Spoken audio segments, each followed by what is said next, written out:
At 6:47 local time, two U.S. Navy destroyers cut through the Strait of Hormuz.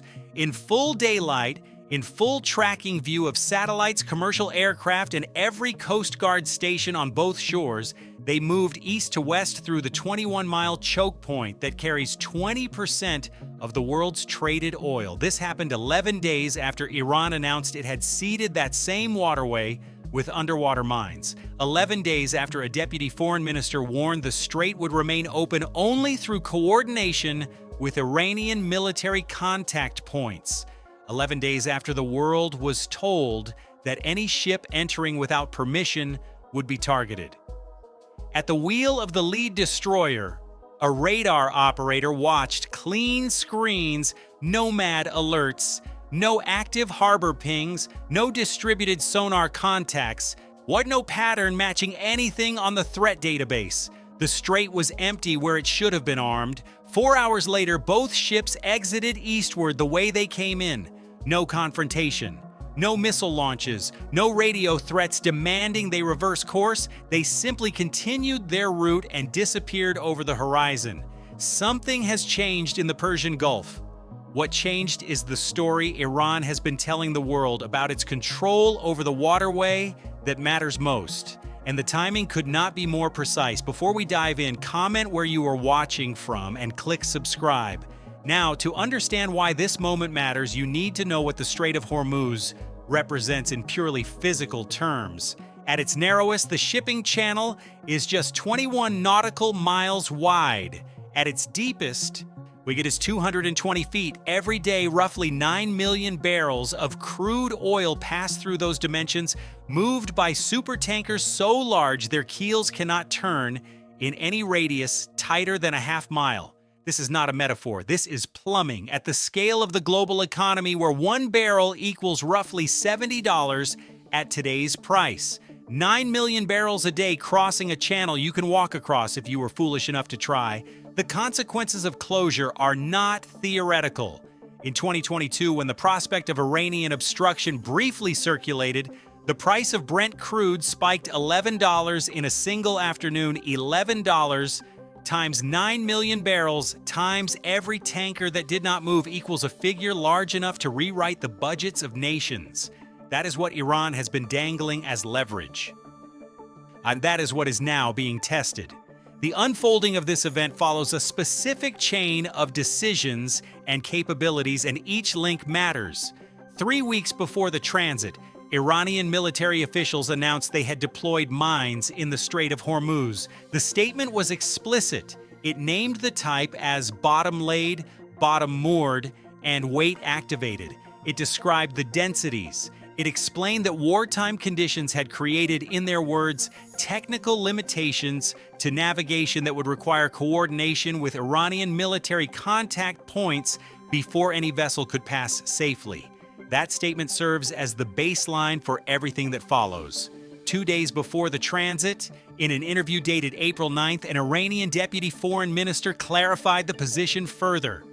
He stated that the strait remained open, but that coordination was mandatory. He described the narrowness and sensitivity of the waterway. He emphasized that special caution was necessary to protect vessels and tankers from what he termed wartime conditions. He implied that Iran possessed knowledge of mine placements and that ships must follow specific procedures. That was the public claim, a claim about knowledge. Within 48 hours of that interview, 2 U.S. warships moved through without asking for permission, without coordinating with any Iranian contact point, and without incident. The difference between those two facts is the story. Let us look at the physical details because they are what make this real. The lead ship was identified by independent tracking as a Flight 1 Arleigh Burke-class destroyer. She draws 32 feet of water, displaces 8,000 tons, and can sustain 30 knots flat out. The transit speed was 11 knots, which is slow for a ship of that class. At 11 knots, she covers 202 meters per minute. At that speed, crossing the Narrows at the Gulf of Oman's side takes roughly 53 minutes. The second ship followed 2 nautical miles astern. Close formation for a straight transit. At that distance, the lead ship's wake becomes the following ship's sea state, reducing roll by nearly a third. Someone planned that transit with precision. At no point did either ship's electronic warfare suite register a radar ping from an Iranian shore battery. At no point did an Iranian fast boat interdict. At no point did a helicopter launch from the port of Bandar Abbas. At no point did the radio crackle with the warning that Iranian naval doctrine required. Nothing. Independent verification exists. Satellite tracking data from 3 separate providers confirms the exact route. 2 American publications confirm passage through the Narrows from east to west, return through the same corridor. 1 Iranian state-aligned outlet claimed the ship's attempted entry, but turned back after warnings. That same outlet has been accused of spreading inaccurate information on 7 separate occasions in the past 6 weeks, according to independent fact review organizations. The contradiction matters because credibility is the currency Iran has been spending. If the story about mines works, even when the mines cannot be confirmed to exist or cannot be located even by the people who place them, then the psychological pressure alone may accomplish what physical explosives cannot. A mine that might be there is functionally identical to a mine that is there when you are the captain of a $400,000 per day supertanker, calculating whether to risk your vessel and your crew. There is a second theory, and it is worth stating plainly because it explains the silence. Some analysts believe Iran may never have physically deployed the mines at all, that the entire announcement was informational warfare designed to create uncertainty in the minds of insurance underwriters, vessel masters, and port authorities. Uncertainty is a weapon. It does not require hardware.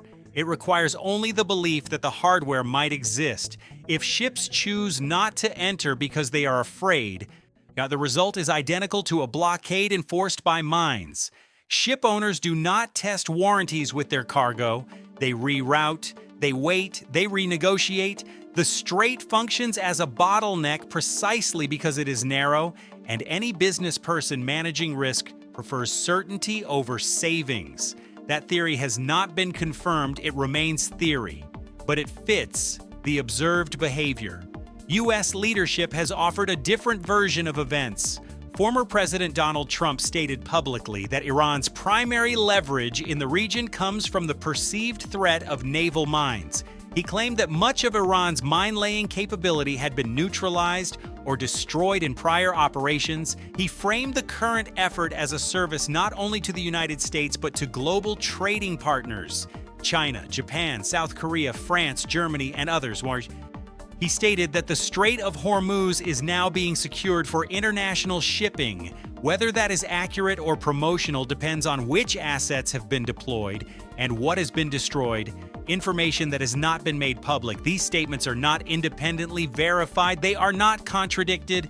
They exist in a middle space, simultaneous to the maritime transit. Diplomatic talks opened in Islamabad. The location is significant. Pakistan borders Iran and maintains a complex relationship with both Washington and Tehran, providing neutral ground with intelligence, sharing infrastructure already in place. The timeline places an Iranian delegation arriving in Pakistan 23 minutes before the U.S. diplomatic team landed at the same airport. The sequence matters. The Iranians were waiting. The Americans were arriving. Either Iran wanted the meeting more than the posture suggested, or Iran wanted to control the optics of who arrived first. Both are rational. Neither is confirmed. The composition of the Iranian delegation numbers approximately 70 individuals: economic specialists, diplomatic advisors, security analysts, and individuals with assessed connections to the Islamic Revolutionary Guard Corps. The presence of military specialists at a diplomatic negotiation table is not unusual. It is expected when the subject includes sanctions relief, assets freeze, and security guarantees. What is notable is the ratio. 3 out of every 10 members have backgrounds in finance or economics. The remaining 7 include security policy experts and regional analysts. This suggests a multi-track approach. Economic relief is the priority. What security architecture is the mechanism? Iran came prepared to discuss numbers, not just positions. The stated preconditions for these talks are instructive. Before the talks, Iranian officials had demanded two conditions: a ceasefire agreement in Lebanon involving Israel, and the release of frozen Iranian financial assets held in foreign jurisdictions. Both have been stated publicly. Both remain unfulfilled as of this recording. There is no confirmed ceasefire in Lebanon. Hostilities continue. There is no announced release of frozen Iranian funds. U.S. officials have stated directly that no agreement to release those assets was made. Yet the talks proceeded. This is the first piece of evidence that Iran may be treating the negotiation as something other than a binary demand and response. They showed up without the conditions they set. That is either a strategic capitulation or a tactical repositioning, and the difference matters enormously. The talks began behind closed doors at 14:30 local time and continued for 6 hours. 6 hours is a long meeting. In diplomatic terms, duration is a proxy for seriousness. Briefings take minutes.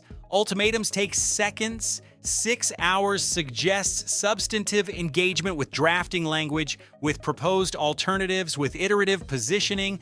Either the two sides were building something or they were creating the appearance of building something while their military deployments continued elsewhere. Both are possible. Neither is confirmed. Now, the warships themselves, the key question is whether they had specialized mine-clearing capability.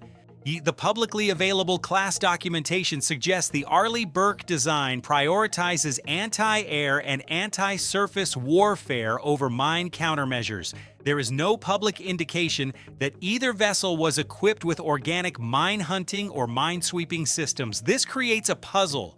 If the stated threat was mines and the ships lacked dedicated countermeasure capability, someone made a risk calculation. Either the threat was assessed as not real, or the risk was accepted as manageable, or the mission was designed with assets that have not been publicly disclosed. Each explanation produces a different truth about what Iran either has or does not have, and what the United States either knows or believes. The simplest explanation is also the most unsettling. The ships moved because the waterway was safe to move through, and the waterway was safe because the mines either do not exist in the numbers claimed or they exist in a state that cannot be activated. Either case collapses the leverage. A parallel development adds complexity. Intelligence assessments suggest that China is preparing to supply Iran with new air defense systems, including man-pads, man-portable air defense systems. These are shoulder-fired weapons, effective against low-flying aircraft up to 15,000 feet. Man-pads have been decisive in previous conflicts where air superiority was assumed. An army advancing under the assumption of uncontested air cover has learned that assumption is expensive. These systems change the calculus of any future ground operation if the ceasefire arrangement fails. They represent a qualitative shift in Iranian defensive capability, and their introduction timeline correlates precisely with the diplomatic talks now concluding. The offer and the negotiation may be related, they may be unrelated, the timing is coincidental or deliberate.